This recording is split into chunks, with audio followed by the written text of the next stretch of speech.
Hey, what's up, guys? Welcome to the Truth About Real Estate podcast. Today we got Julian Nieh from radio personality from 99.7 Now, the Bay Area's #1 for all the hits. Julian's also been on Wild 94.9. He's been a radio host in Washington, D.C., Chicago, Phoenix, and San Francisco. So I'm so excited to have Julian on the show. Thanks, Julian, for coming on. What's up, Matthew? How you doing, man? Thanks for having me. Good. I love it. I've been seeing you a long time and listening to you on the radio, especially on 94.9, and then finally got a chance to meet you. And it's like a funny coincidence of how we got to get together and to, start knowing each other and becoming friends. Do people know how we met? You want me to share the story? Yeah, let's go. Let's share the story of how we met. He slid in my DMs, guys. Yeah, I didn't slid in your DM. You slid in my DM first. Yeah, I think somehow we met through social media. I think we had a mutual friend, and that's how the conversation started. Isn't it crazy? We were talking about this off mic, and before we started recording, how that never would happen 10 years ago. That never would happen. But you can actually just meet people. It's like it's no different to me going to like a bar or just going to a coffee place and meeting someone. You know what I mean? Just you can totally meet some people over social media and just feel like and just instantly connect with them or not.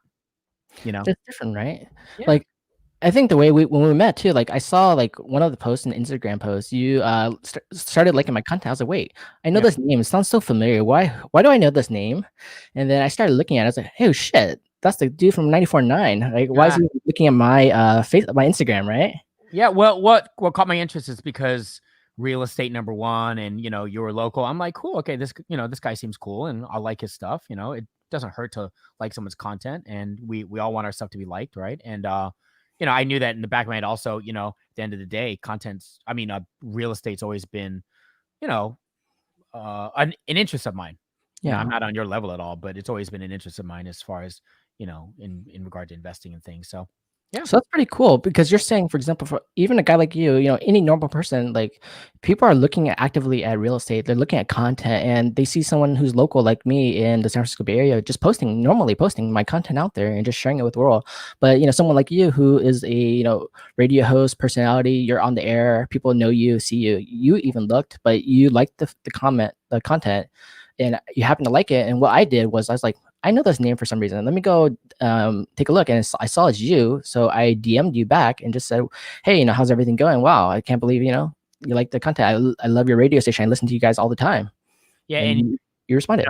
Just to scale back real quick. Thanks. What was key with that is that you actually did what? You responded.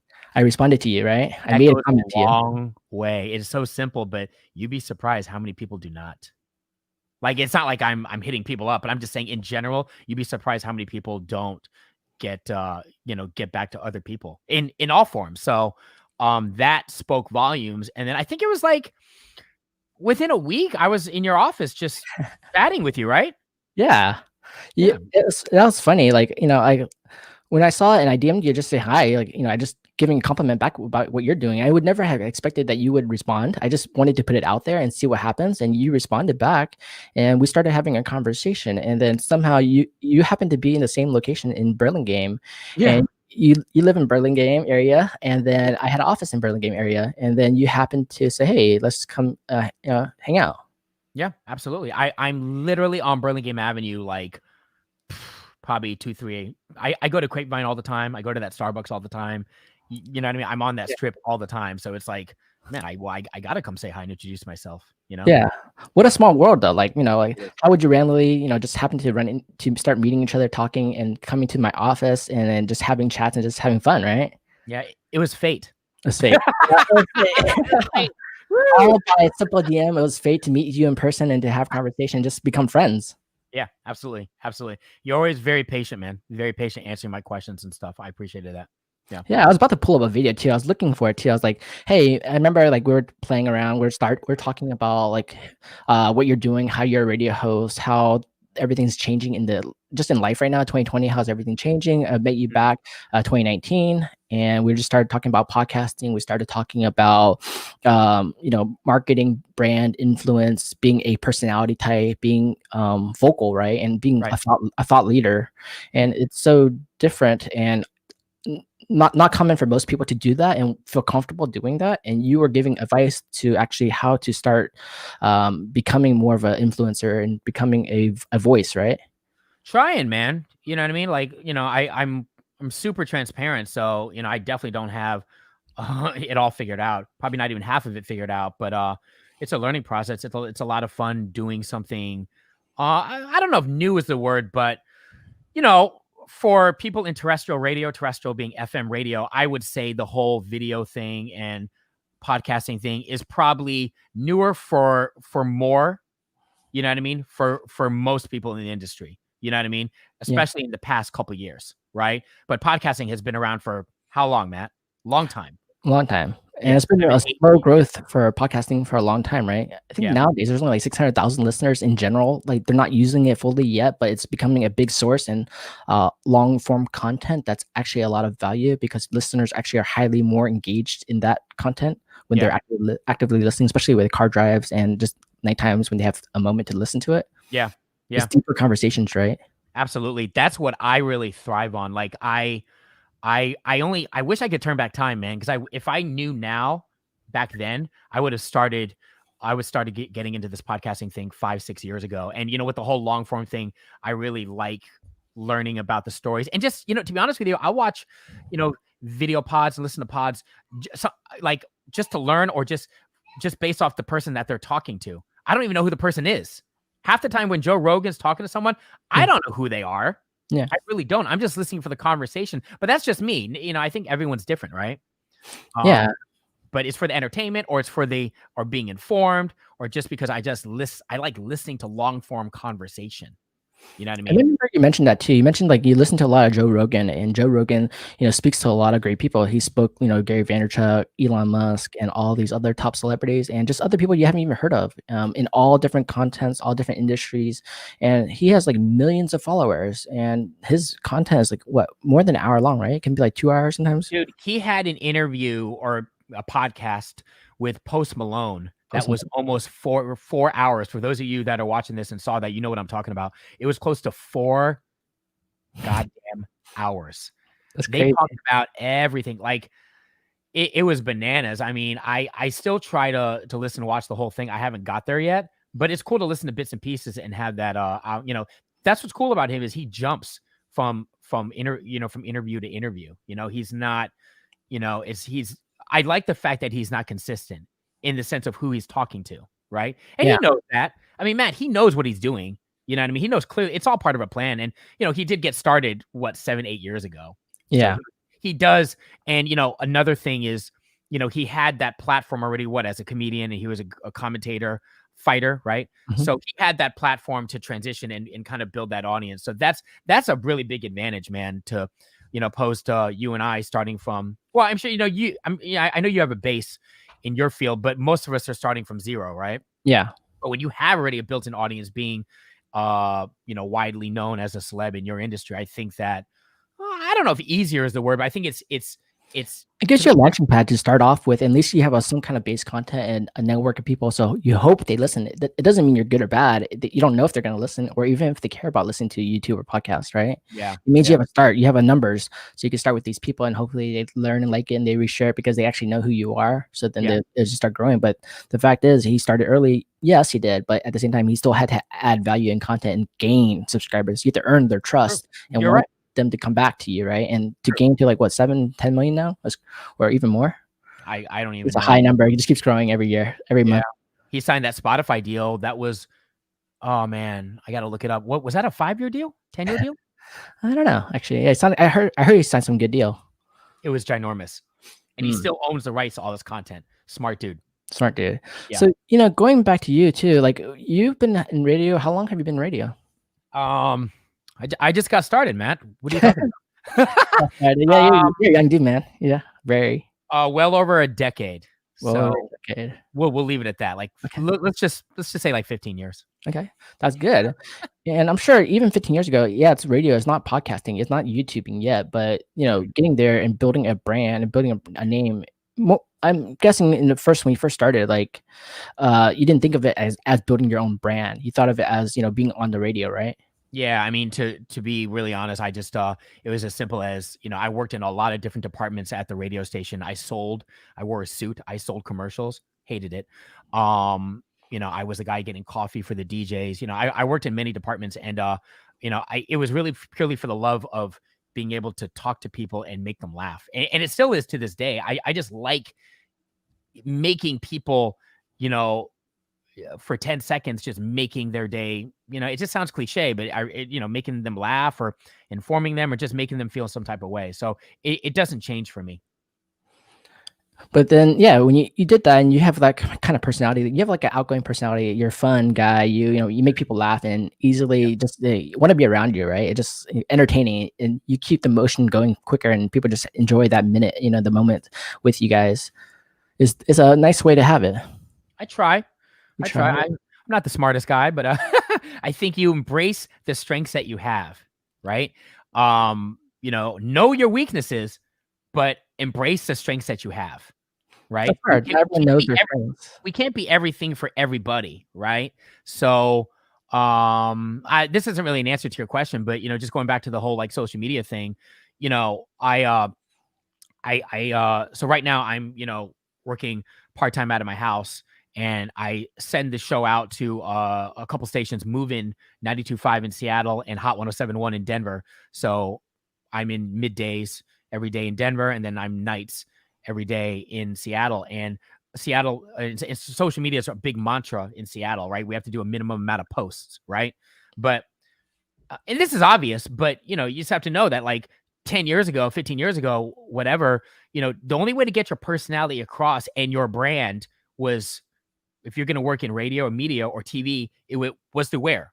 Through the radio. Yeah, what people hear. Yeah. Or what people hear or what people see in TV. But now they have social media is the big mantra, because our boss is like, I want people to get to know who you are, right? Doesn't need to all be funny, right? But get to know your vibe, right? So, I'll do a post about, hey guys, it's Julian, blah, blah, blah. Here's a little insight to my life. And I show them some shoes. So they have an idea that, I'm really excited about shoes. There's a new sneakerhead. There's a new shoe movie that's dropping with Pete Davidson called American Soul. Talked about that. It's not funny, right? But that's just like a tidbit, right? And then the next post might be something funny. I'll post something about a text conversation with my mom, because my mom will text me silly, and anyone that has Asian moms knows what I'm talking about. If you go to the Moving 92.5 Instagram page, I posted a text conversation with my mom. My mom wants me to get married, but she's saying I can't be so picky. And she says, I'm no Brad Pitt. I'm not a stud. She's basically saying I'm not good looking. She's insulting me without knowing that she's insulting me. So, for me, these are all like character traits, like real life character traits that, it would be very hard to transcend to an audience on the air. You just don't have that amount of time sometimes. So now we have social media to kind of to allow people to get to know who you are, right? Yeah. Without the constriction of time. That's very true. And going back to like when you started in radio, and you said that you have to make your voice heard and known and create a brand, create a personality through radio, through a mic, and they can't see you. No. And that's a huge challenge. Like, how do you create a lasting memory and, create a great personality? Like, how do you do that? I'm not going to say to be honest, because that's such a overused cliche. Okay. So, anyone that's getting started in radio or anything, maybe TV or what have you, you might look up to certain people. So yeah, I'm just like any kid. I looked up to other radio personalities. And at some point without even knowing it, I think I tried to be like them. And that's a no-no, right? Because you can only be you. And it's like so cliche to say, but it's true. Like, we've all done it. If they're not saying it, then whatever, they're lying. But we all look at the people that are successful and in what they've done, and we all take nuances from them. So I was that guy that would listen to, the people that were, that were older than me, that were doing it. And, but through time, you need experience, man. With anything, you need experience to make mistakes, to try things on the air, to take risks. You need a boss that allows you to do that. Number one. If they don't, then you're never going to really grow, or you're not going to grow that rapidly. But so I had a boss that allowed me to make tons of mistakes, and I wish I had the audio. I do have some of the audio. I don't know if you could play it, but Yeah, I could. If you show me a website. okay, that's fine. But so I've made hella mistakes on the air, but with that, I also became more confident in what I did through those mistakes, and then I became more in tune of who I was. And I've been doing it so long, I know exactly who I am.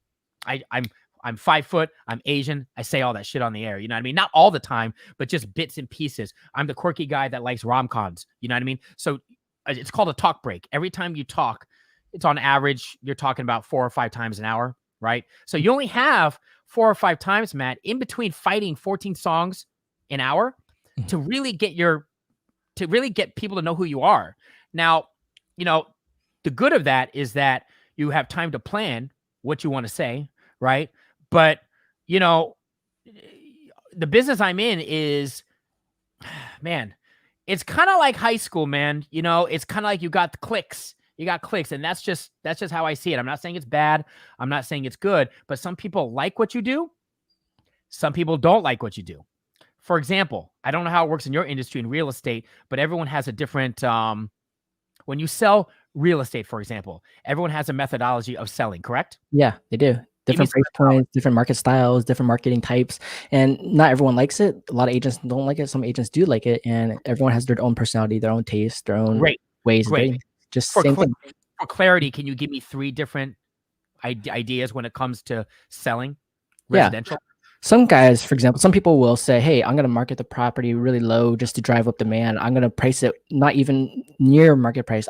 For example, like, 995 or whatever number, right? And then they use that knowing the fact that people are going to pay 300, 400, 500,000 over asking. And then it creates a little confusion for people. It creates market demand for the seller. It makes them feel good. Like, hey, I have 100 people coming up, 200 people coming up. It boasts your numbers up. And then when you say, hey, I sold it for 400,000 over asking, yeah, you did, but in reality, it was still the market price, or maybe you did gain a greater price because of that demand. That's one way to do it. Another way is I'll price it fair and I'll market the hell out of it. I'll do brand marketing, video marketing, targeting, advertising marketing, and I'll create the price and I'll still drive the demand. It's harder. It's good, and they can prove that their marketing is really well. And then there's other people who are overpriced it, and then they'll come back and say, hey, I'll just keep price reducing it and getting it sold. And that's just my methodology, because I'm here to get the seller to sign the contract to get the listing, and I'll promise them a higher number, and I'll try, but if I don't do it, I'll just get a lower price and sell it. So 3 different marketing styles. It doesn't mean any of them is right or wrong. It just matters of how do you help your client to sell the property, right? I love what you said. There's no right or wrong. So there's a lot of personalities that are maybe I don't know, like loud. They're very boisterous, but maybe borderline. I mean, look, I don't want to categorize, but there's personalities that might be borderline a little bit rude based off some of the words they use. Some are just very smooth. If anyone that lives in LA listens to like 102.7 Kids FM or some of these stations, all the personalities there sound very smooth, from Ryan Seacrest all the way down. They sound smooth to the ear. They're not, I mean, it's not bad. They all sound smooth, just very consistent. It's all about the cool. Hey guys, what up? It's 102.7 Kids FM. It's, blah, blah, blah, chilling. You know what I mean? Like it's a very smooth sound. I can't explain it. You know what I mean? I'm definitely not rude. I just think, I'm just myself, silly, but empathetic at the same time. I learned, the empathetic side, I think has part of me maturing past couple years. Whereas I used to do like shock jockey type of content on top 40 stations. This is 10 years ago, like prank calls and all that shit. Excuse my language. But now it's more about, just being who I am. If I talked about a rom-com I saw, last night, and I shed a tear, I'm going to say it. I just don't. It's almost like you need to have that I don't care attitude, within the rules, the confines. But then I also, I'm more apt to talk about my father who passed away 2 years ago. You know what I mean? If I was allowed to, at the time, I would have probably I could talk about it for 10 minutes, 30 minutes, an hour. I'm not allowed to, though. That's true. Yeah. Format I'm in. But, you asked me that 10 years ago. No, I just didn't see that as entertaining content. But, everyone has a different view of entertaining content. I think that just comes down to being who you are, but are you really being who you are? You know what I mean? And you're not being someone else. So for me personally, I have all different sides: silly, fun, topical, and then empathetic as well. So when I hear stories of, there's just so many stories, man, of people being affected by the wildfires, that obviously hits me a certain way, but I have to, I have certain rules, so I can't talk about it every single break, but I'll definitely address it, the best I can. Yeah, because you're trying to keep it within the confines of your show. You're trying to be in the lines and provide, value, provide information, be funny, be silly, and create lasting memory because people want to come back to you tomorrow, the next day, and the next day, and listen to your afternoon shows, your night shows, your morning shows, and just have that enjoyment. Because when we're driving our cars, when we're listening to the station, we want to just kind of relax and go through it and Yeah, laugh with you, right? it's really simple as like, what are three things? I mean, you can even take about the three things that Matthew Ma stands for. I'm really into real estate. I love my family. I love to cook, So, hey guys, it's moving, or it's 99.7 now. It's Matthew Ma. I'm the real estate guy. I'm the family guy that loves real estate. You know what I mean? And you can get into whatever next you're talking about. You know what I mean? Or, like it's just, simple little nuggets, depending on how long you're allowed to talk, that kind of let people know who you are. You know what I mean? Yeah, that's very true too. And like when you start knowing yourself and start defining who you are and what you want to be, and regardless of what people think out there, you're just doing you and Yeah. putting it out there, and people will either love it or hate it. That's fine. You got to be out there. You got to be just building your audience and finding the people out there who want to, chime in, just be a part of it, right? Yeah. I think people are generally really open-minded, man. As long as you're being respectful and you're not being, insulting and derogatory. I think people are, you know what I mean? Generally speaking, I think people are cool and accepting. Yeah, and hopefully you're providing value and people just want to come back over and over and listen again. Like for us, we've been here now. We did about 21 episodes right now. You're the 21st episode, and it's been a lot of fun. We've been growing it, and we could see every week that the audience is getting bigger and bigger, and people are listening more, and people are listening over.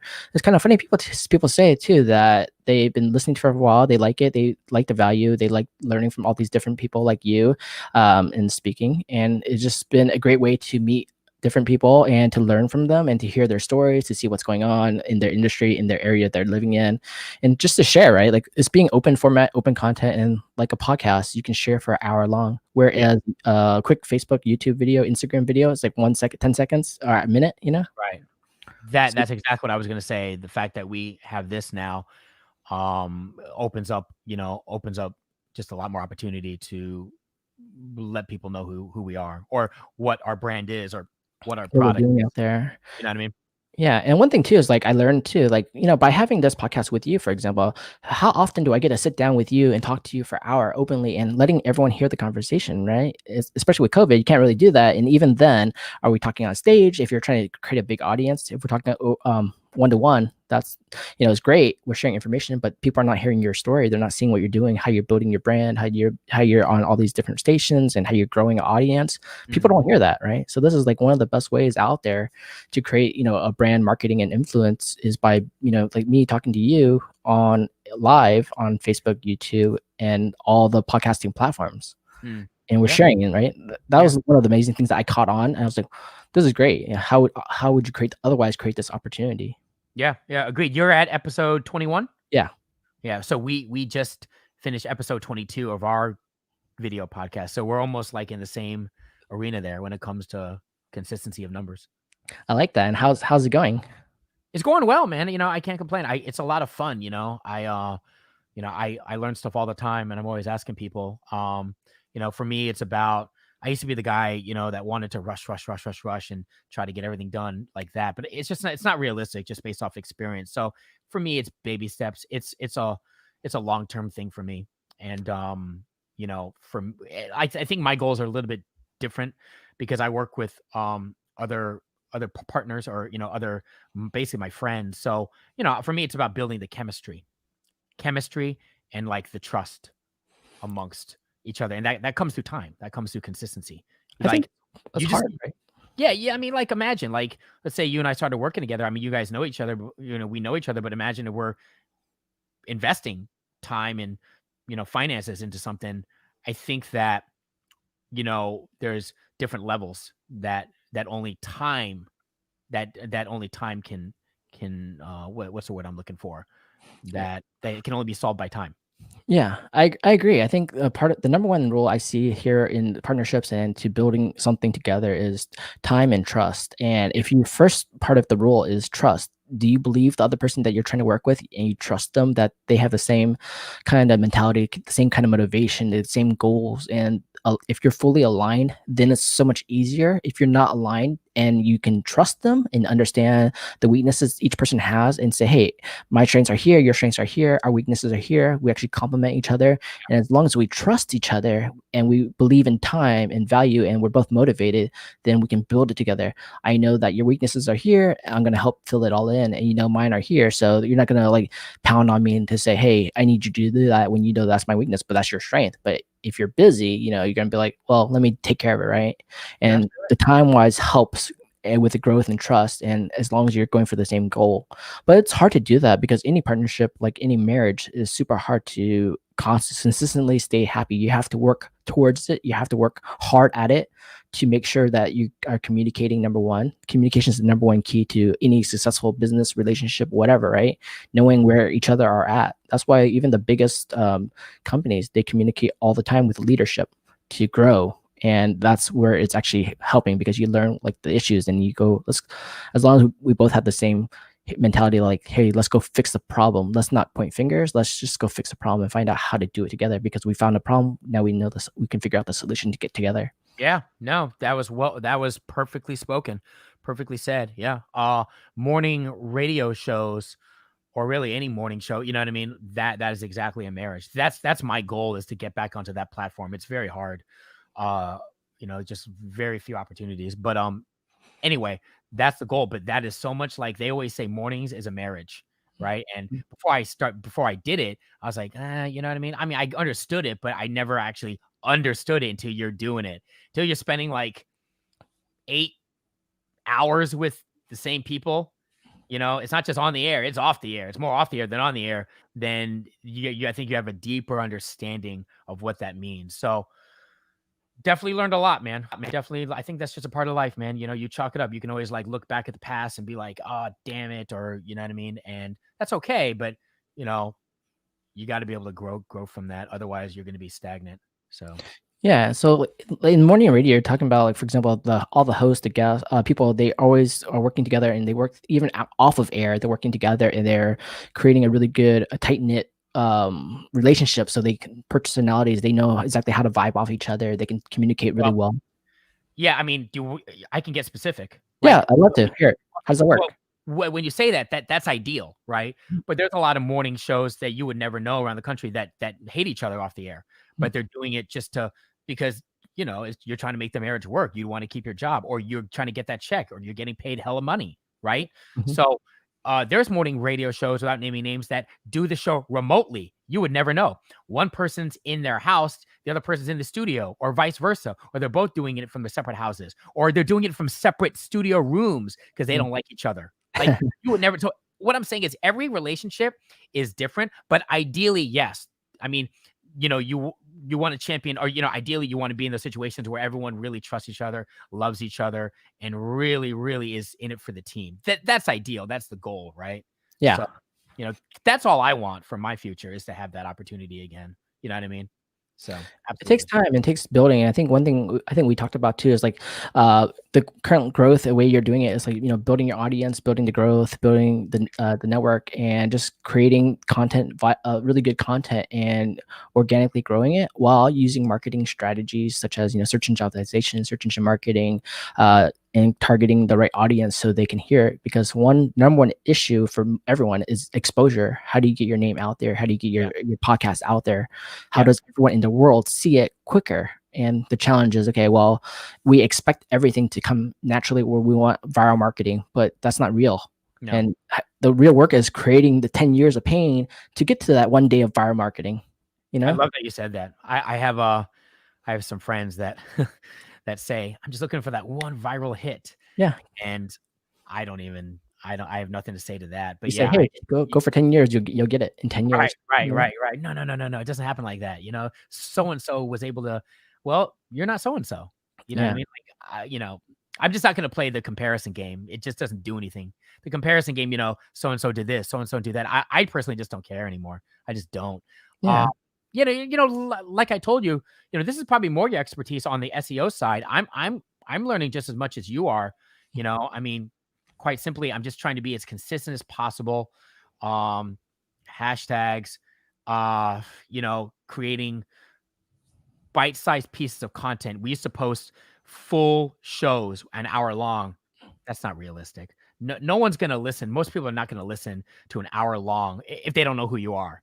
You Yeah. know what I mean? Like I'm not, I'm nobody, right? So who am I to expect someone to listen for an hour long? So we started cutting things up into bite-sized portions of content and try to use better titling. Am I doing it right?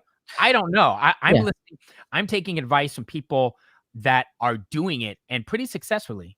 Shout out to Keezy, by the way. Good. Keezy is a streetwear YouTuber. He's here in the Bay Area, and in my eyes, very, very successful. Very successful. He's a one-man shop, and he knows his stuff, man. From thumbnails to titling, he's doing it right. He was just mentioned in Complex Magazine. Complex Magazine just mentioned him. This is going into the fashion game, but in regard to his love of Evisu. Evisu was a brand back in 2005, 2006. They make jeans and stuff. And now all these famous rappers are like wearing them, like Travis Scott and stuff. He's been on Evisu. He's been championing this brand forever, right? He's known in the Bay Area as the Evisu, as the Evisu guy. Well, somehow Complex. See, how does that happen? That's not by luck. It's not. It's by consistency. Right. Yeah. And people know him as the Evisu guy. Even when we sat down with him for an interview the other month, the comments were like, "Oh, the king of Evisu, it's the Evisu guy." Do you see what I'm saying? That's branding. Yep. He created long-term branding even before it happened, even before the brand itself. He loved it more than everyone else did. Yes, that's real. That's who he is. Yeah. He loves the 2005, 2007, that whole era of like fashion. That's who he is. So he always pays homage to that. That's why he does what he does. All these like clothing reviews and things like that. It all comes from that. So I hope that was a good example. I think it's a great example because you kind of look at it as that's the long-term hard work, the grind he put in, the years that put in, the dedication, the passion. And then one day, the Ibisu picked it up and they said, "Hey, I love this guy. This guy's been branding our stuff for years. Everyone knows him as the Ibisu king and the person who, he just known in the Bay Area for that. And let's go work with him." And the luck came because he already did all the work, right? He spent the years doing the work to get that. And then from there, it blows up. Yeah, he's doing, look, he's doing things that I know that we need to be doing down the road. He's on YouTube Live all the time. He's on IG Live all the time. He has an audience when he's live, because I went into his room just to see, like about a couple weeks ago. This is like at 12 midnight, right when he went live. Room full. Dang. When you have your room full, I'm not talking about hundreds of thousands, but when you have your room full of, it's in the hundreds. Yeah. That says something. So I know that, I just know that it's through consistency. That's really what he said, is through consistency and the right titling of things. And I think that matters the most. Yeah, like when you look at search engine optimization and marketing, and the first part of it is, marketing, brand marketing, content is king, focusing on that first. But when you add to accelerate it, you add in, hey, titling, descriptions, keywording, hashtagging, looking at other metrics, create backlinking, and when you start adding it all together, then it starts rolling faster. And when you add it to multiple platforms, and the reason you're going to multiple platforms is because you're finding audiences on each platform. But when you can centralize it back to one location, like YouTube, like podcasting, then you can grow it quicker. And through multiple exposures throughout time, on all platforms, people will start seeing you more and more. But when you do that, what happens is the algorithm will see that, hey, you're getting more and more engagement. So by you doing more engagement, we're going to push more audience to you because you're creating that retention, right? Yeah. So that you're absolutely right. And we're still trying to, to be quite frank, we're still trying to get there on the metric side. I was going to ask you, when do you think is the right time to create a budget for marketing? Because I don't want to start too quick. And, to be quite honest, I'm trying to scale things or just get things as organic as possible. But at what point do you think it's time to actually start paying to market a product or service? I think It really depends too on a couple things. First is once you start identifying the area you're in and identifying the demographics of people who are actually listening to the audience, and that's one part of it. When you start advertising is like when you start saying, "Hey, I'm getting value, I'm providing a lot of value. People are staying on my podcast, my YouTube videos, they're watching full length, they're watching 1 minute." So you have to look at the retention rate. How fast are they dropping? Are they dropping within the first 10 seconds? Then you don't really want to advertise because you advertise and blow it up, but they're dropping, you have like 89% bounce rate, then that sucks, right? When you can get your bounce rate lower, meaning that people will stay on longer. And when you start hitting the 3, 5, 10-minute marks, if you can hit 10-minute marks and they're watching, for example, your YouTube or your podcast, then you can tell that, hey, people are actually engaged. They're willing to listen. Within the first 7 seconds, I got them engaged and they actually stayed on to watch. What time, what day, what location. And then you say, yeah, this is working. Then you start adding a budget to it. I'll start with $5 a day, $10 a day. I'll start putting it exactly in that demographics that are watching it and see within the first week or let's say 2 weeks of testing, are people actually engaged after that fact? Is my numbers going up or down? Are they bouncing? If they're bouncing, that means you're either not targeting correctly or you're targeting, but your content is not adding value to those new subscribers, because your current base is the most important base and you keep growing it. And one is organic, but one is advertising to create new listeners to your YouTube or to your podcast. But why advertise? It really depends. Like, what are you gaining from that advertisement? You're gaining subscribers. What does that translate to? Does that translate to advertising revenue, or you're just trying to grow your base right now? Yeah. Well, I mean, I personally would love to go the base, but I think I'll ask you this. And I think I know the answer to the question, but so it's fair to say it would not be a smart idea to market a product from the jump so early in its infancy. The reason I ask you this is because I have, certain colleagues or friends that say, oh, you just need to start marketing it. Just start paying for ads. Mhm. They seem to think that that's the solution. That's the problem. And that's the key to success. And in the back of my head, I'm like, no, that's not the key to success. I think it could be. So here's the difference. So early on in the game? Yeah. So for example, here's a good example of that. If you're marketing a real product, right, or a product that you're trying to create, let's say this, I want to create a new game, and I don't even know what the game is yet, right? Or sort of. I have an idea of what the game is, and it's not made yet. I didn't even start coding it yet. I'm going to create a website, a landing page, create it coming soon, create a little viral advertising video, and start marketing it and start advertising it. The point being is this: how many people can you get to join your mailing list or coming soon, right? And or pre-buy the product before it even launches. If you advertise it everywhere and no one buys it, then you shouldn't create it, right? So either your marketing is good or not. But let's say you spent all the time building and you built a great product, but no one knows about it and no one buys it. Or let's say you built a product that actually sucks and you put it out there and now you start advertising it and, oh, too late. The product sucks. So no one wanted it anyways. So you spent all that time making it. Okay. So one is a physical product, a game application is, advertise it right away, day one, before you even build it. See if people will come. The other part is if you're building content and creating YouTube, Facebook, podcast, that's different because what are you advertising? You're advertising your content. Your brand, yeah. Your brand. That takes longer. It's different because you're not selling something. You're creating value. You're not selling the value right away, not into coaching form and mentorship form or classes, right? Courses. Yeah. So it depends what you're doing. Like, for example, if you're doing online courses, you would start saying, hey, actually, I have an idea for an online course. Let me see if I spend a certain amount of budget marketing, advertising it, would people actually want to pre-buy my course? And if I spent, $1,000 and no one bought my course, then should I even create that course? Does anyone want it? Yeah. Okay. I fully understand what you're saying. Okay. So if it's a product, obviously, it could be beneficial to, almost like a test, just to kind of see how it reacts, right? Yeah, and you can do A/B testing too. So you have two different versions of the same product or same marketing, but you only split one difference in the video or in the wording or the image, and you see which one's actually performing better, and then which one everyone's performing at a way higher rate, you increase the advertising on that one. Got it.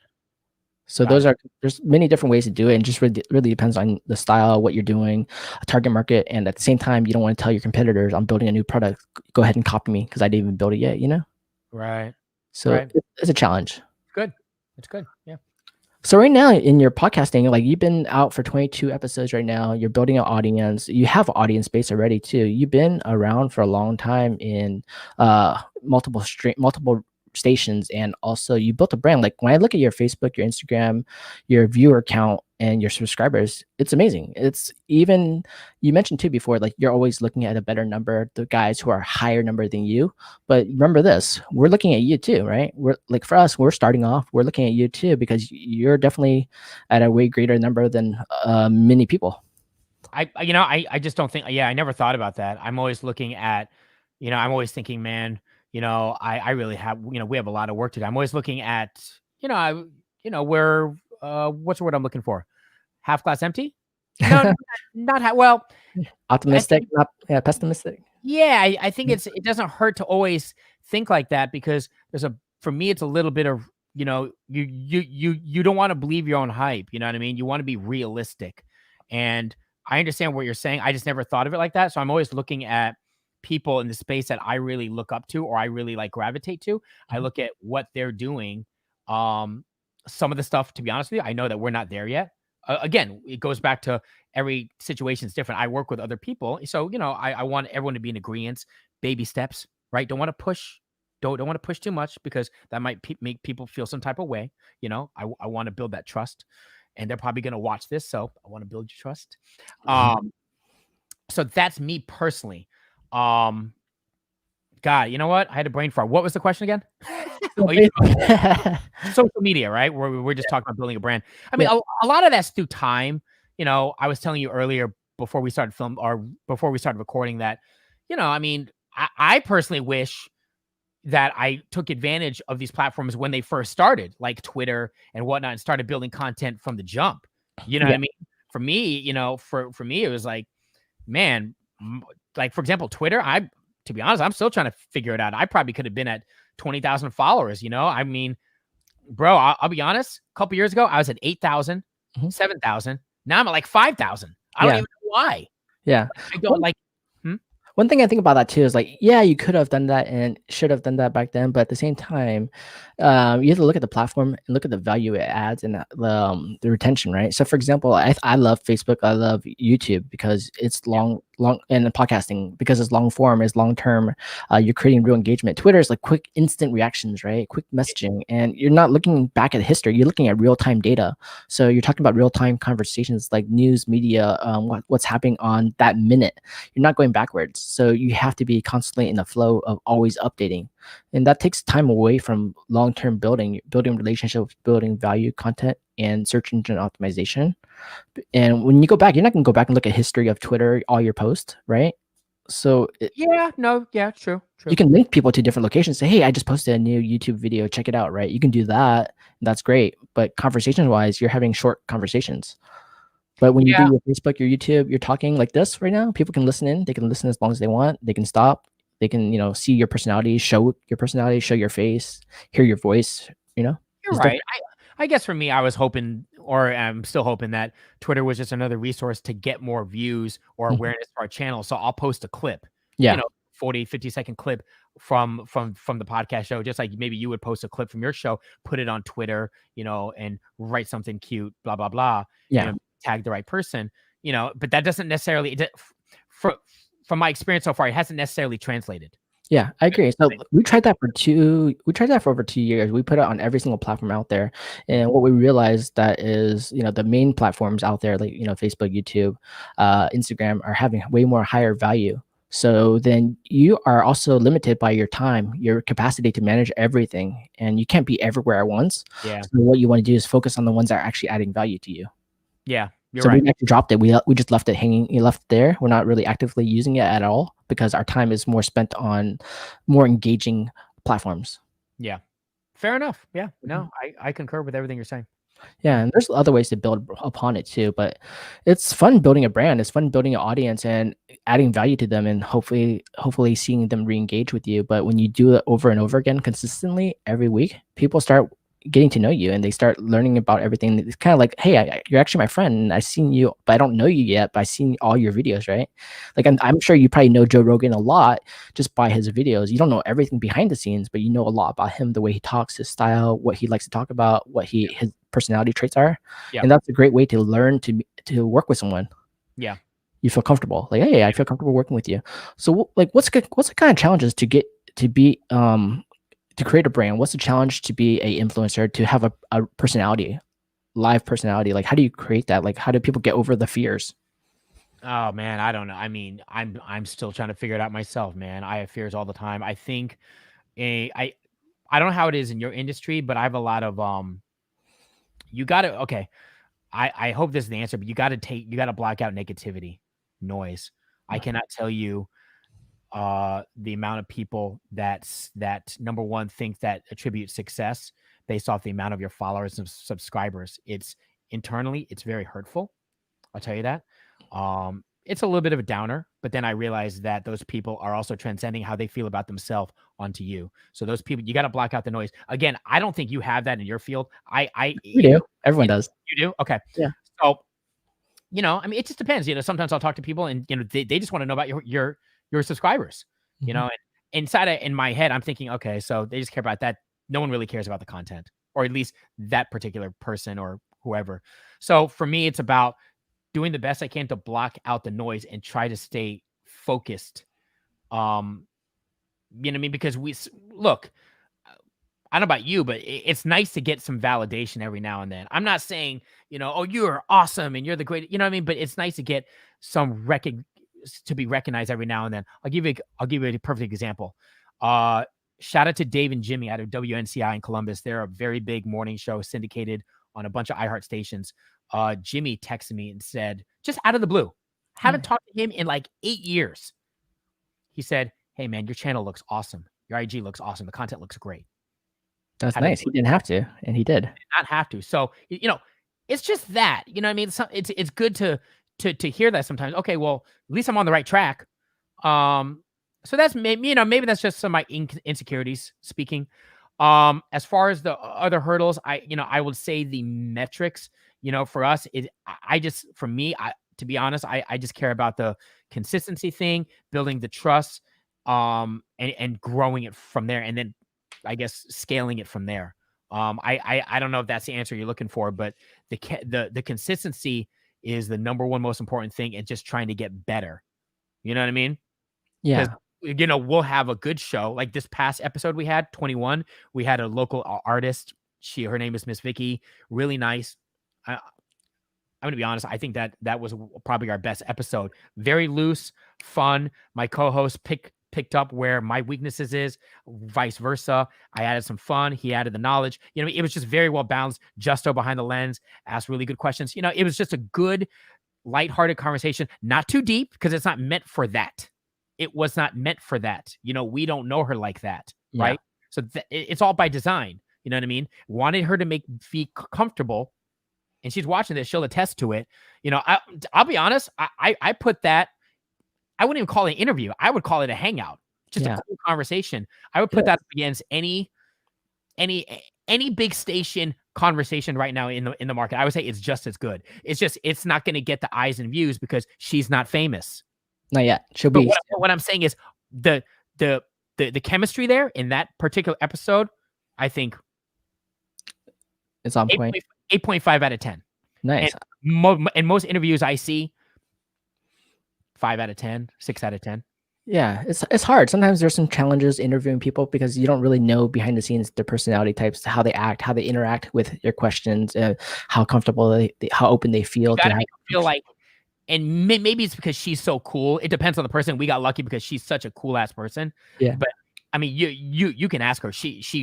It wasn't even like an interview. We kind of weave in and out of content. Get to know her briefly, then we weave in and out of content, talking about stuff that she cares about, like the new Drake video, things that are in her realm that are trending. You know what I mean? And then I throw in some silly stuff like, man, can you give me some advice on DMing someone I don't know, like a girl? Yeah, that's real. It's real. Right? It's silly. It's all by design, man. It's all by design. She's a girl. I need your advice because I'm a guy. I'm doing it wrong. And then I throw in silly. If you watch it, you'll see it. There's a clip of it on my Instagram.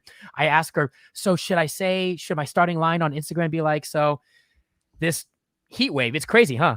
You get what I'm saying? It's not an act, but I'm kind of like, I'm being silly because I want to break the ice a bit, but I also really want to get her advice. Yeah. So what she say? What's the advice for you for the single guys out there? Huh? What's the advice for the single guys out there? Oh, you're asking the wrong guy because I'm single. Oh, what did she say? What did she say? I'm trying to figure it out myself. Yeah. But I can tell you that, I mean, we're in a pandemic, so we should be using everything should be virtual. We should be using this as much as possible. Yeah. That's funny. Glad she gave you some advice on that, and she's trying to help. Especially during this heat wave, during everything being shut down, and yeah, you got to be talking to people through your phone and having conversations. I don't even know how people are doing virtual dating, how they're doing, getting to know each other. I don't either, bro. I'm swiping right, and I'm not getting matched up. So maybe my mom was right. I don't know.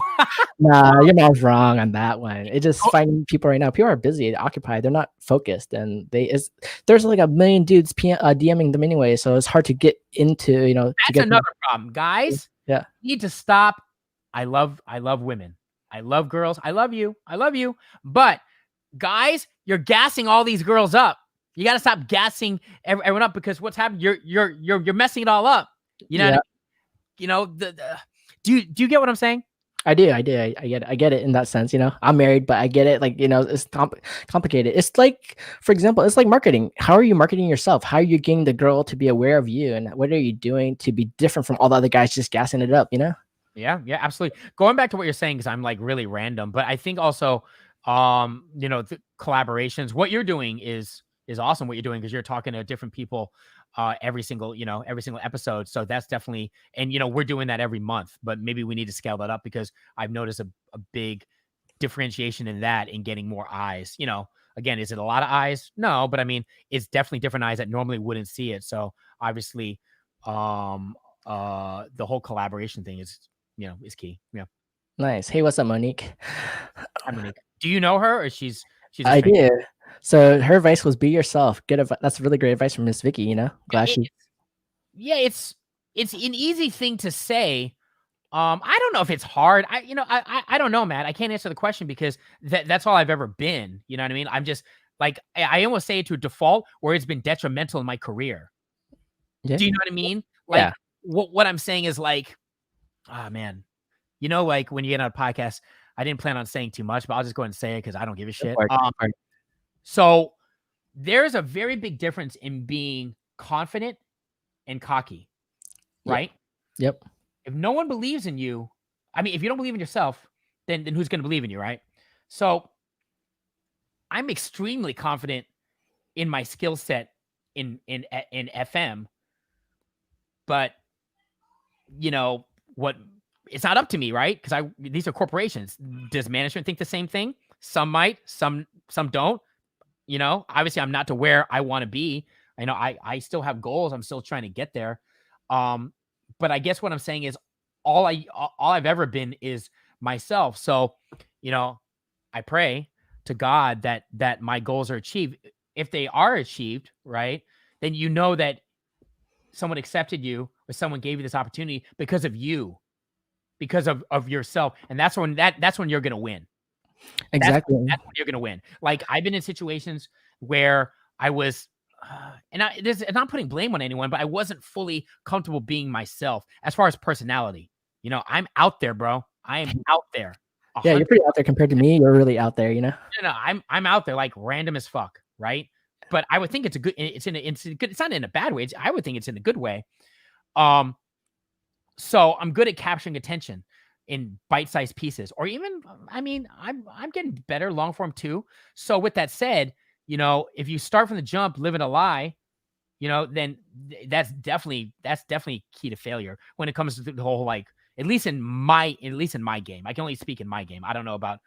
Yeah. No, I think it's good in the industry, because basically confidence matters, right? Because if I'm working with you and I'm dealing with you in sales, and I can tell that you don't have any confidence, you're not showing your knowledge and you're not proving it, and you feel like, really stuck behind the wall, then how do I want to work with you? How am I going to be trusting you to sell my property for me, right? Because you're not being confident. Do you know what you're doing? Do you know your numbers? Are you experienced? How are you showing it? Even if you're a new agent, how are you being confident to help them and guide them? Because this is a multi-million-dollar deal, perhaps, right?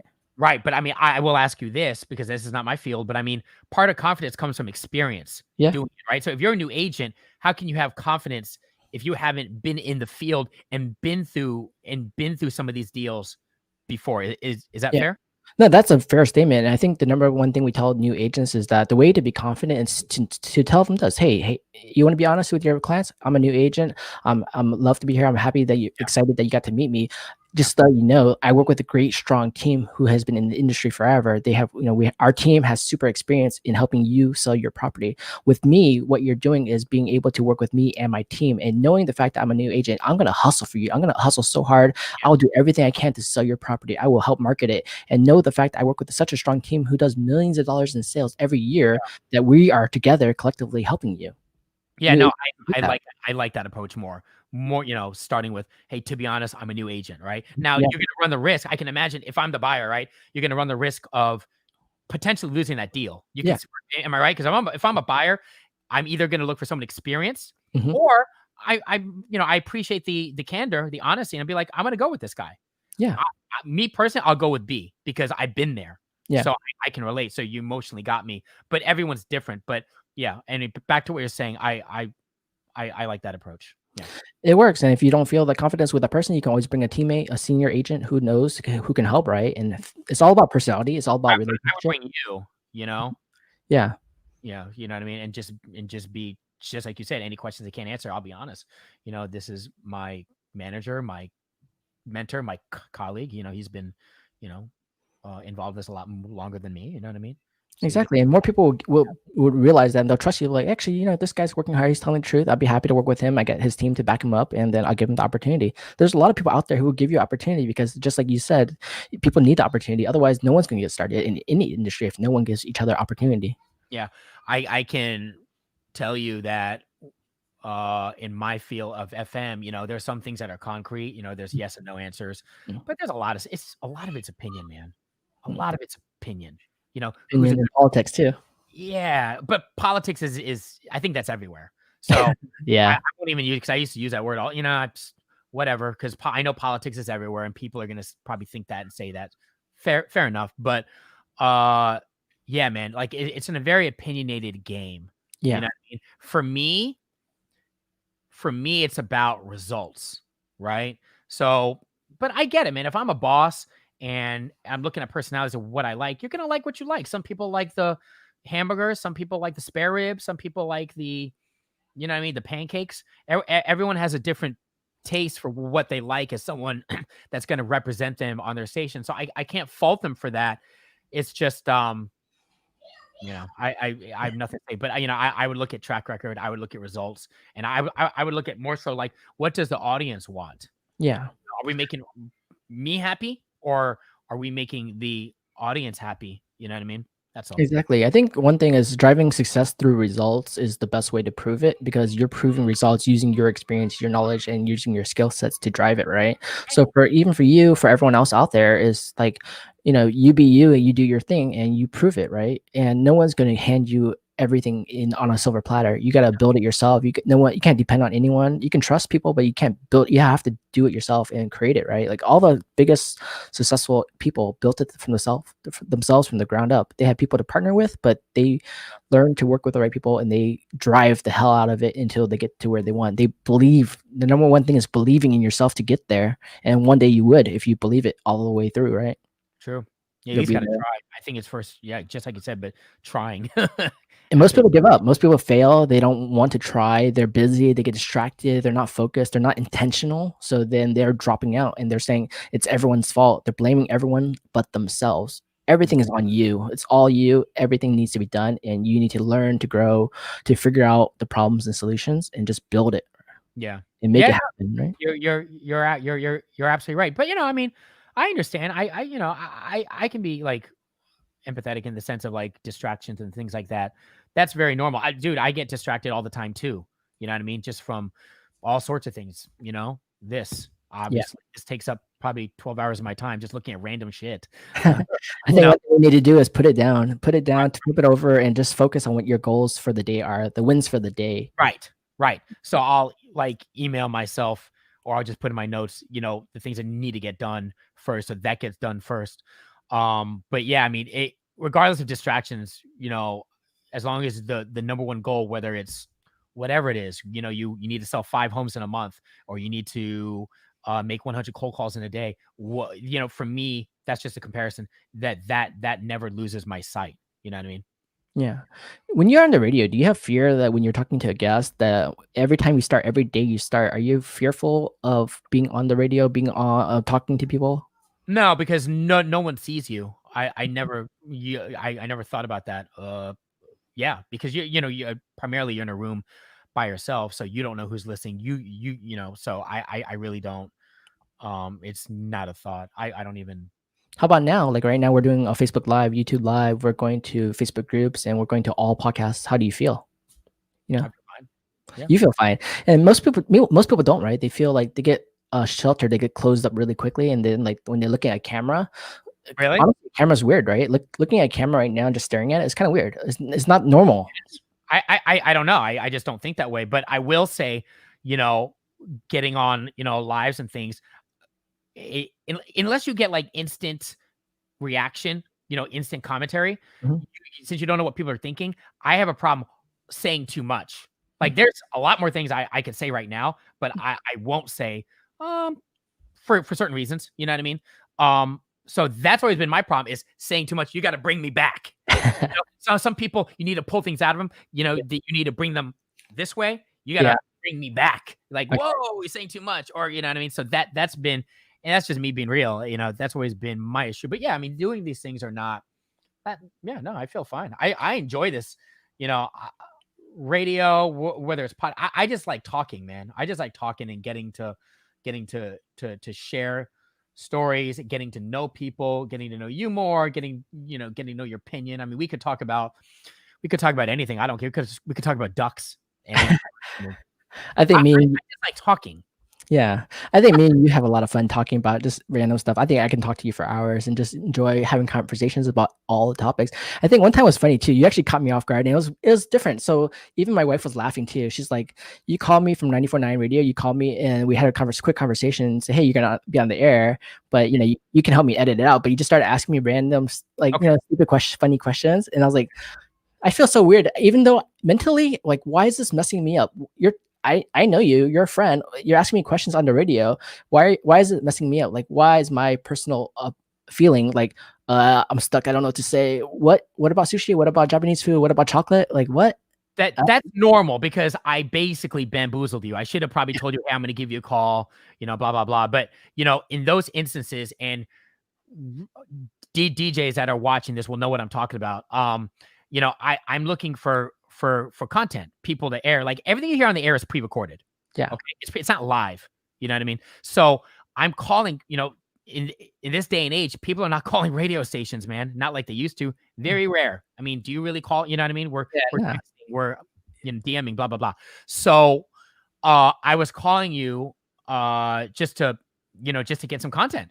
And when I'm recording you via this program called Vox Pro, I'm just like rapid fire, because I don't have the time to hang out with you for 30 minutes, Matthew, because I'm in between songs. Yep. Yeah, seconds. Right. And I got to record you. I got to know where I'm going. Then I have to chop up that 5 or 10 minute conversation into 10, 15 seconds. Do you get what I'm saying? That's my job. It's not for people to know or care about. That's my job. So I'm just looking for bite size in a music format. It's about bite size content. So I'm trying to just get something I can edit into a arable conversation that I think is A, entertaining, or B, informative. And that's a good thing too when you think about it too. Like you're instantly putting someone in a challenge, and how do they overcome that challenge? Are they, people who are gonna be sheltered, fearful, step back and be like awkwarded out, or they're gonna be like, I got this, let me do this, and just hop on and have a quick, fun conversation. And helping people break those barriers is the challenge. Like in real estate, a lot of agents don't want to be on video. They don't want to have a voice on all the live channels and to be on a podcast and to feel comfortable. The challenge is learning to overcome it and getting better every day. And day one, you look at my YouTube videos, day one years ago, they sucked. I hate it, but I left it there because that's just true. That's just who you are. You're starting off, right? Yeah, of course. That's true. And I think that's cool. It's cool to look from you. You said how long ago? 5 years ago? 6 years ago? Yeah, probably 5, 6 years ago at least. I mean, look how much you've grown. I think that's great. I mean, that's the same for me. Now, conversely speaking, like I'll be the butt guy. Pause. That sounded wrong. But I'll be the, just to play the other end of the spectrum. You say that there's a lot of agents in your field that don't embrace the whole like live thing, right? Yeah, Technology. videos, live, being on camera. I mean, let's be honest. Do you really need it? Like I'm saying, like, there's a ton of successful agents that don't really utilize that. Isn't that more relationship based? It is relationship based, but it also helps to add on to your relationship when I can consistently see you on selling properties, being on video, doing backstories, having testimonials, and being on camera, just engaging. Because you know how many people watch YouTube every day, how many people look at videos every day. If they can consistently see you over and over, like if you think about $1 Million Listing TV, whatever city you see them, now you think of them, you kind of know them, and you might want to work with them more because you know how they work and what they do. I'm in agreement with everything you're saying, but I'm also looking like, I'm always think the mentality of an agent that's been doing it for 20, 30, 40 years. Mhm. And if they're already comfortable financially and just comfortable and stable in their way of life, it's like, why change? It's Yeah. kind of like my industry. There's a lot of people in the industry that don't change and that are like, to be honest with you, Matt, they're successful. They're Yeah. making hundreds of thousands of dollars a year, maybe more, because they built up that stability. They built up that relationship with their audience. Sucks for me, just Yeah. to be completely thousand. It sucks for me that's trying to do all these things and get managers' attention. And we like to think we're putting out solid content in different ways, right? But you get what I'm saying? I'm not saying it's right. I'm in agreement with what you're saying, because in a couple years, 5 years, it's going to be all this, period. Yep. It But is. I guess what I'm saying is, you have to look at the other side. If someone's already successful and they've been doing it and they're 60 years old, they're going to retire in a couple years. Do they really need to? Do they really care? So it depends on person. So if you talk about people wise, they don't have to. They can do whatever they want. But if you think about companies, it matters, right? Look at a good examples. Look at Blockbuster. Look at Netflix. Blockbuster was the biggest. They're the most comfortable. They're everywhere. And then a small company called Netflix comes out. They start making everything online, virtual, video, on demand. Instantaneous, easy. Yeah. And boom, they kill Blockbuster, right? Yeah, you're absolutely right. You're absolutely correct. By the way, Mhm. just to add an addendum, Blockbuster, the very last Blockbuster in Bend, Oregon, is allowing you to Airbnb I saw that. their spot, right? So maybe Matthew Ma should take out some of his besties, some of his best friends, and we should do a little road trip. I'll tell you what, because I like you so much, Yeah. I'll let you pay. Oh yeah, I'll take you to Bend, Oregon. And no, but seriously speaking, you're absolutely right. But I don't know, man. I mean, I'm trying to relate to what you're saying. I just related to my own field that, there's a lot of people that are successful that don't embrace. Frankly, they don't need to do it. They've been doing it. They built up the audience. They earned it. Fair. They earned it. Earned the audience of putting out good content on the radio, and now they make hella money, and they don't need to do YouTube. They don't need to go on IG Live. They don't need to do this stuff. Yeah. But, in the future, it depends what game you're playing. You know what I mean? As things progress, yeah, people like us would need to do that. Does that make sense? It does make sense. And the thing that comes back to this, like when you mention people have a choice and they can do that. But if they're going to be in the long game and they're going to be here for another 20, 30 years, they should learn to adapt it, embrace it, and challenge themselves to go through it, because things will change underneath them. And even if they're number one today, it won't be their number one in 20 years because they didn't embrace the new changes. Look at 2020. You see what's happening in the world right now. It's crazy, right? Everything's changing. And all the companies who embraced the challenge of change became more cloud computing, virtual, everything mobile, everything instant. They're doing better, right? The other companies who stay the brick and mortars, they're falling down right now. They didn't embrace any of this. Yeah. No, I'm in agreement with everything you're saying. You're absolutely right. And at the end of the day, I mean, look, it's great what you're doing. You can do the best you can and put out this messaging, but I mean, you can people can only do so much. You know what I mean? Like, I don't think I have the brain of you. You could try to help me learn to think like you as much as possible, but I think there's going to be a limitation. So when I say that, you can't convert everybody. Yeah. You try, and obviously you're doing your best, and much props to you. But you there's a certain limitation with everybody. Does that make sense? It does. It's an 80-20 rule. We understand that. And we're trying to help everyone to grow their business. And we've proven the people with the 20% get 80% of the business because they're the ones who are actually trying. They're trying. That doesn't mean they're successful, but they are trying to do it.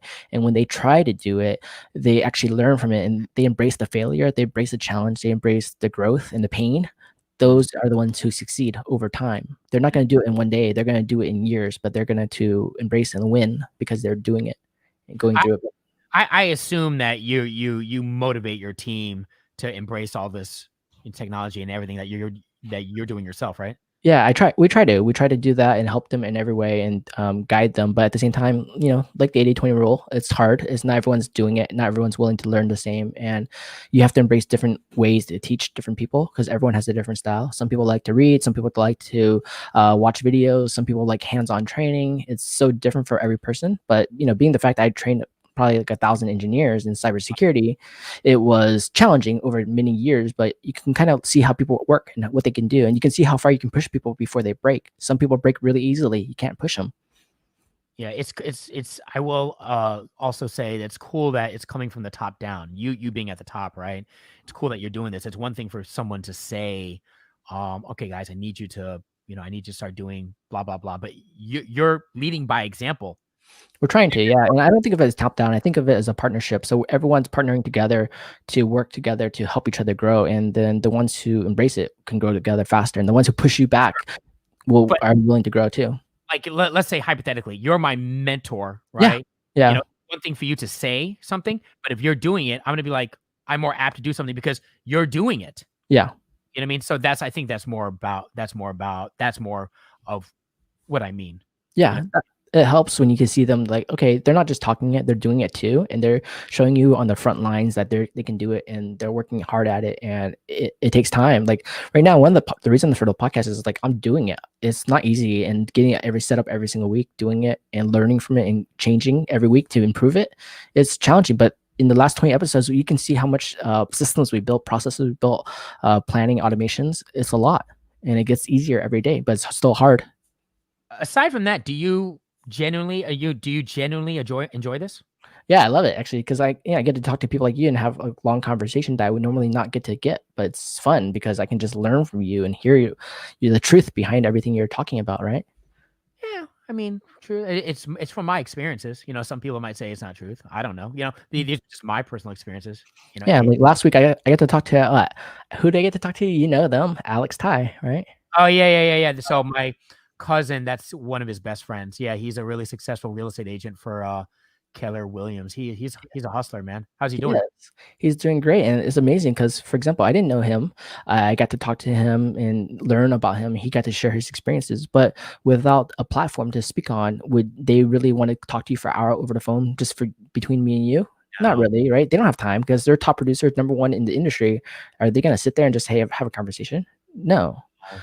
So this is like one of the best ways to just engage people, to learn and to speak and to share knowledge and to share with the community. Like, for example, like last week, I think in the first day, it has like 1,000 views. So how does that feel, right? Yeah, on Facebook, it has like 1,000 views. Wow. Every time we do a new episode, it's roughly to 500 to 1,000, but it's getting more and more and growing every week to 1,000. What were some key takeaways, like maybe 2 or 3 takeaways from in regard to his success story from last week that you remember? I think the success story is that having a really good, strong mentor who's willing to push you and guide you and let you fail, showing you the truth, where you actually in sales industry, it's all about relationship. It's all about calling, cold calling, networking, building, constantly doing it, and taking all the failures is the challenge. And by him embracing what the Decent said to do it, that he became successful really quickly because he knew that he followed a really great mentor, and that even the mentor Decent is doing the same thing and failing. You fail through the calls, but you're actually succeeding because you're going through the numbers you need to hit, and tracking your numbers was the key. So for example, they'll call 100, each agent will call 100 people a day. They'll on average have 30 conversations. On average, let's say 90% say no today. they'll get 10% who says yes. They'll have a meeting with them and successfully turn that into a new listing or a new buyer. And they know the numbers they need. But most agents don't track the numbers. Most agents don't call 100 people. Most agents will get fearful from that and not do it consecutively. But he's been doing it 7 days a week for 3 years or more, and that's why he's number one. Yeah, I can only imagine that grind. Like you really got to be self-starter, self-motivator. Yeah, while you're just sharing that, I thought, wow, that there's a big parallel with that in the radio industry. It's finding a really good mentor, people in positions of power in management. It's difficult, man, that believe in you. It's tough because you work for some good ones. Some of them just retire, you know what I mean? Or some of them get into situations that aren't applicable to you, or just the reasons run the gamut. But yeah, man, that's the number one thing, is because our industry, a lot of times someone's success is based off actually a lot of it's based off who you're around, who right? Yep. You're the average, you're the 5 people around you, so you better increase that average by working with great people and having great mentors right next to you to guide you and push you back up. Yeah, that's the key. It's hard, man. It's hard to get people's attention in my industry because everyone's located all around the country. So you can't see them face to face. Everyone's answering 10 million emails. They're getting pulled back here and there. They got to do reports, every single day. You know what I mean? So, the way you reach out to them is you DM them and just say, hey, what's up? It's hard to just get emails back in my line of work, just to be frank. And anyone that in my field knows exactly what I'm talking about. It's just very hard. I could go on and on telling you things that I've done to try to get people's attention. Like I'll tell you, there's a thing we have every year called Morning Show Boot Camp. Morning Show Boot Camp is held in Chicago. It's a big mecca for the big morning shows around the country to converge. There's speakers from big name people in our industry, blah, blah, blah. It's basically, it's what you make of it. You learn, but really people go there to network, right? But I paid for that out of my own pocket 2 years in a row. And I want to give a shout out to the guy that runs it. He took care of me on the passes. He really gave me a great deal on that, but still it's an expense, when you're out of work, to pay for the hotel, the flights, it's downtown Chicago, boom, boom, boom. And it's difficult, man. It's difficult to get people's attention, even face to face, because everyone has their own motive. And sometimes your motive is not their motive. It's not their concern. Yeah. So one way I think like Gary Vaynerchuk talks about is like attention arbitrage and how to gain attention, right? And the number one tool, the number one trading thing they're doing to trade is attention, right? Every day is all about trading attention. And he talks about that and how he posts 36 plus times a day, and to be and I'll let you continue just because I want someone to forget. Yeah. I love Gary V. Don't get me wrong, but and tell me, Matt, am I making excuses? But he's got a team, man. Yeah, of course, but he's got a team to cut up those pieces of content. Did he start with the team? Excuse me? Did he start with the team? Look, normally I would say no, but now I'm more apt to. I had to have been there. I have to see it. He can it, but I had to be in that room to see you actually doing it by yourself or with the one person. So yes, on the outside, I'll say, no, of course he started from zero, just like he says, but let's talk about the now, when you, of course, now it's easier because he has a whole team. He's a billion, Right. So I'll let you continue.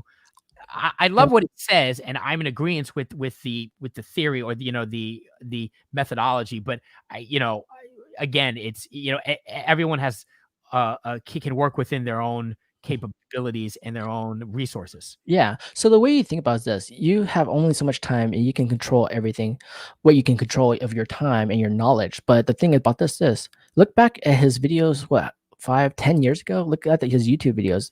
They look like shit, to be honest, right? It wasn't great. And it's just a normal camera. It's not even an iPhone yet. They didn't even have iPhones, but the quality level was horrible. But it didn't matter because what mattered was the content. And the content wasn't perfect. It was just him talking. And you watch those videos, it doesn't look good today, but it mattered because he created a following through that over time. He was consistent. He added value. And it mattered, right? He got practice by doing it every day, every week, every month. You're getting consistent practice, and you just start improving. Was he really that consistent back then? Were you seeing content like once every couple months, once every month? Was it really consistent? Not yet. I think in the beginning, you look at the videos, they're not consistent. Like, hey, I have a set schedule every day I'm going to post, but you can tell like consistently they're trying to post videos as much as they can, and you learn. Like even for me, I try to post videos every week, and to be honest, I post the podcast every week because I'm consistently focused on this. But if you look at all my other videos, I haven't posted videos in 2 months, even though my mental mindset is posted every week. I just haven't focused on the time, the value, putting it as a priority because the sales is priority first. Got to do that. But do I have the rest of the time in a day? No, I have family, I have kids, I have everything else going on. Mm. But if you can consistently build it and make it your focus, if that's your choice, then it will start gaining. And it's funny, he's everywhere. He has a whole team and it's a machine. But hey, that's how you become the best. You have to start from somewhere. And even for us, like we started with nothing, started with one person, and now you're growing to a team of 31 and you having assistants come in, then you're building something, right? But it started with one person. Right. Right. No, you're absolutely correct. How has the pandemic affected the real estate game as far as buying and selling? If you don't mind me asking. Yeah, no, definitely. It's different, right? So it's changing people's business because when the pandemic happened, a lot of, people like, for example, a lot of real estate brokerages offices all closed down. They can't work in the office no more. People who used to go to the office every day, they had to learn to adjust. They go, okay, now shit, I need to work at home. I need to have my kids around. I need to make calls. How do I print stuff? How do I do everything online? The agents out there who didn't embrace that beforehand or wasn't skillful in technology and computers have the challenge, right? Because they goes, okay, well, what do I do? I don't have my systems at home. I had everything at work. How do I do it? So they have to change the whole mindset, the training. The agents out there who already embrace technology, they're like, dude, I was built for this. Yeah. I'm a millennial. I was built for this. I can do everything online at home. I've been at home for years, right? I've been working from home for 15 plus years or more now, and it's just easy. But for everyone else, they had the challenges. Like I have challenges, kids outside yelling, screaming. That's fine, right? I have to deal with it, but you got to get your business done. Printing wise, you do everything online, but not everyone knows and feels comfortable using all the digital platforms online. How about sales wise though? Sales wise, the challenge is this now. How do you have a conversation for people, sellers, for buyers?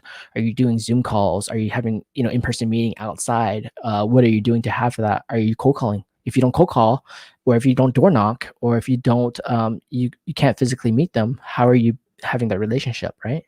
So it changes the game there, but that's for the sales part of it, right? And for the real estate part of buying and selling, it's just a different process. Like you go through all the COVID-19 procedures, processes of, keeping everything clean, secure, signing extra documents to go view a house. But houses are selling quickly right now. Like everyone wants to move to a house with a nice backyard, suburban area, right? During a pandemic? Yeah. The houses are selling like crazy. Like for example, like houses in San Francisco, houses in San Mateo County, Santa Clara County, San Jose area, they're selling at a higher price. There's multiple offers on it. Condos are going down right now. Can you explain to me why? So would you like to live in a condo right now, for example, and be in an area where you're in a smaller square footage perhaps, or would you rather be in a big house with a big backyard, nice weather, more Well, privacy? it would be B, but I guess in my mind, how are people, why are they more inept to be purchasing a home? To me, that sounds, I'm just being honest, a little risky during a pandemic when, um, jobs are very unstable. Yeah. So it depends on the comfortability level and depends on location. Like luckily we're in San Francisco, so a lot of clients have, high income, high net worth clients who can afford it and they have stable jobs. They work at, for example, they work at Google, they work at Salesforce, they work at, other big companies who are stable like Amazon, right? If you're working at different kinds of companies, not tech companies, you might have more risk. Like if you're working at brick and mortar companies, retail companies, other businesses that depend on physical, they have higher risks, so they might not be buying. So you're basically referring to the more affluent.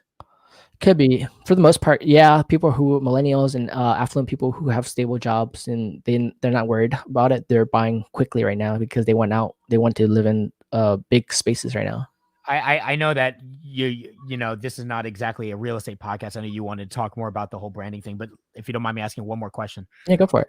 Arda, when do you think that housing here specifically? Okay, it's two questions. Will the real estate market go down at any point in time? here specifically in the Bay Area, number one, and number two, what about other states? Are you Yeah. familiar with other states? So I Where think, for example, in the Bay Area alone, some house prices have been dropping, right? So when you go start looking at the higher price points, when you start looking at 2 million above price points, those pricings are dropping because there's so many on the market now. Like every day. but you're starting at such a for me, Huh? Yeah. I'm in nowhere in that range. So 2 Yeah. million already is I mean that thing has to go down to like 500,000. Yeah, yeah.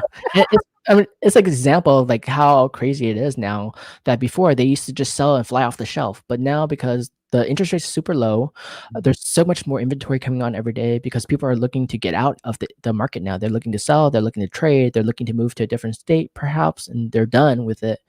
And being sheltered in place and everything. So those prices are dropping quickly. The condo market is a lot of them are being vacant. They're sitting on the market for 60, 90 plus days. And then everything in between, the houses that are, for example, let's say houses from 700,000 to 1.5 on average, 1.6. A lot of them are going quickly if they are remodeled, clean, move-in ready. If they're like fixer uppers, you're going to find investors and fixer uppers.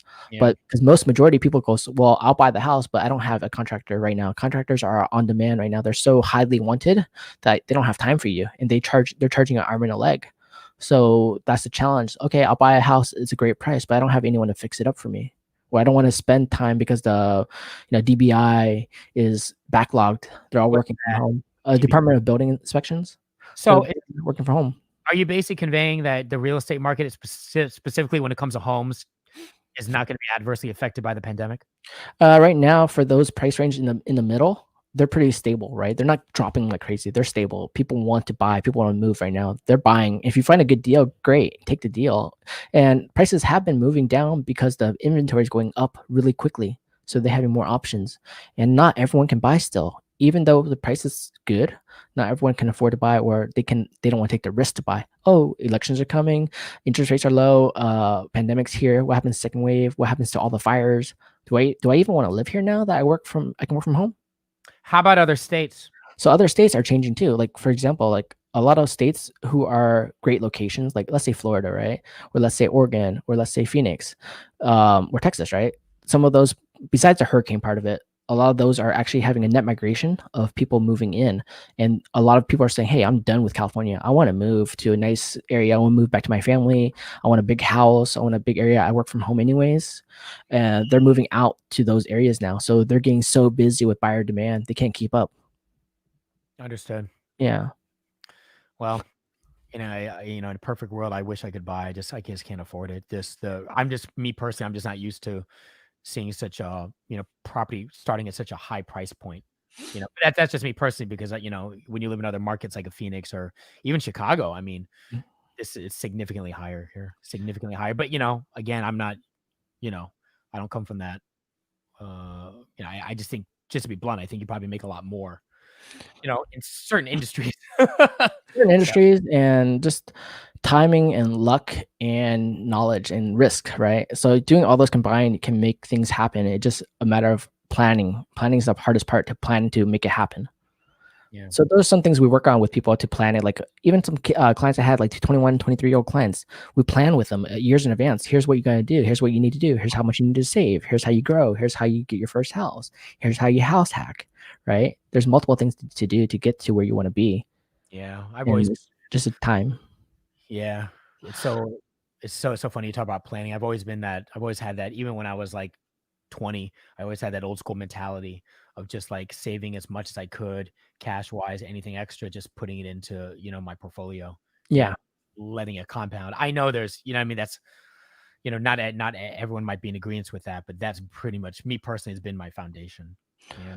Exactly. And there's multiple ways, and we'll come back to that in the next podcast. I know we're about to wrap up real quick, but before we wrap up, I actually want to show a couple clips, if you don't mind. Sure. I don't know what the clips are, but yeah, I mean, sure. I can share this.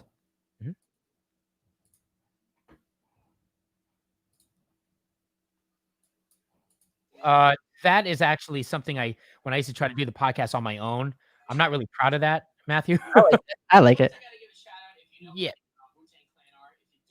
So that's one clip I saw that I actually love your intro, the way you had it designed, presented. It's pretty cool, unique of you, and just seeing the way you're building, right? Like you actually put thought and effort into making that happen. Yeah. Shout out to now I didn't do that. I have to give a shout out to my guy Warren at Rule 27 Design. He's one of my best friends out of Phoenix. He's an incredible visual creator. His name is Warren at Rule 27 Design. So he made that. But yeah, I mean, I give people the directives of exactly how I want it to look and things like that. Yeah. I appreciate it. He did really good. I actually like it a lot because I'm really into artistic design and thoughtful design and making it stand out. It's really really well made. Are you looking for a great graphic guy? There's a guy, my friend that helps us here on the podcast. He's on the team. Ray Right. Okay. Yeah. Tabuena. He's incredible. When it comes to the visual game, Yeah. he's incredible, and a lot of that comes to relationships and getting to know who you are. He knows me really well, but yeah, if you need someone, he's incredible. Nice. I'll be sure to reach out to him too. I got his information, of course. Let's check this out too. So here's your Rule 27 design. This is nice. Simple. That picture's old. Some of those videos need to be updated, but I think look, let's be honest. PDs would stand for program directors in my business. They're managers. They're not going to look at all this shit, man. They're really just, if anything, they're going to listen to your air check. Your air check is your resume. Yeah. If you go back to my site, if you can scale back, they're going to listen to what you sound like first. That's all they care about is, what do you sound like? Do I like how he sounds? That is our resume. In your line of work, you're looking at someone's paper resume. They look at that, maybe number 2, number 3. Right there. Click on that first microphone. The icon. Scroll up. Oh, the microphone right here. Yeah, this one. Yep. So you click that. That's my air check.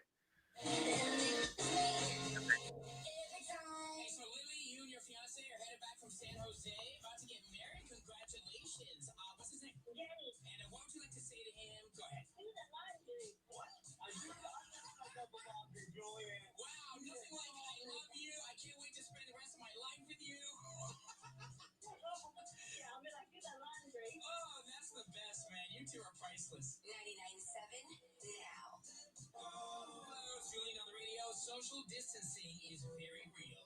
It's a responsible thing to do, okay? Think of it this way. Got more time to practice your TikTok videos like Doja Cat say so.